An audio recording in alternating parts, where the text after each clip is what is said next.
Primary শিক্ষা তো খুবই গুরুত্বপূর্ণ এবং সেই জায়গায় যদি এত অবহেলা থাকে তাহলে আমরা কিভাবে সামনের দিনে নতুন একটা শিক্ষা ব্যবস্থা, নতুন একটা ঢালাও করে সাজানো একটা শিক্ষা ব্যবস্থা কিভাবে আমরা কল্পনা করতে পারি এবং সামনের দিনে আমাদের কিভাবে আগাতে হবে সেটার একটা রূপরেখা এই মুহূর্তে আমাদের প্রয়োজন। আমরা অবাক হয়ে লক্ষ্য করছি অভ্যুত্থান পরবর্তী বাংলাদেশে একটা শিক্ষা কমিশন আমরা পাচ্ছি না এখনো।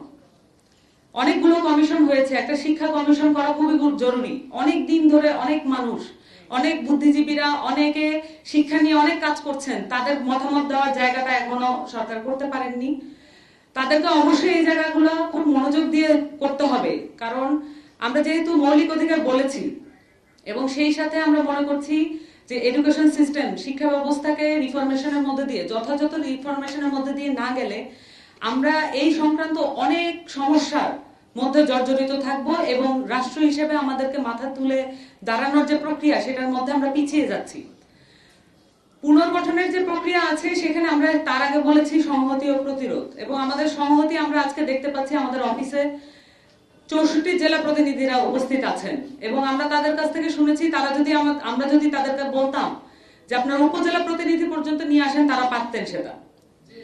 এই পরিমাণ সংহতি আমরা সকল ক্ষেত্রে চাই এবং আমাদের প্রাইমারি শিক্ষকদের মধ্যে এই সংহত অবস্থা আছে। সরকারকে অবশ্যই এগুলো মূল্যায়ন করতে হবে, কারণ তাদেরকে মনে রাখতে হবে তারা অভ্যুত্থানের সরকার। তাদের মন্থর গতি আমাদের অভ্যুত্থানকে প্রশ্নবিদ্ধ করে, আমাদের অর্জনকে প্রশ্নবিদ্ধ করে, সেই সাথে আমাদের এই শিক্ষকদের যে শিক্ষার্থীরা রাস্তায় নেমেছিল তাদেরকে প্রশ্নবিদ্ধ করে। আমাদের এই শিক্ষকরা অনেকাংশে এই শিক্ষার্থীদের আশ্রয় দিয়েছিলেন, তো সেই সাথে আমাদেরকে এদেরকেও নিরাপত্তা নিশ্চিত করা প্রয়োজন।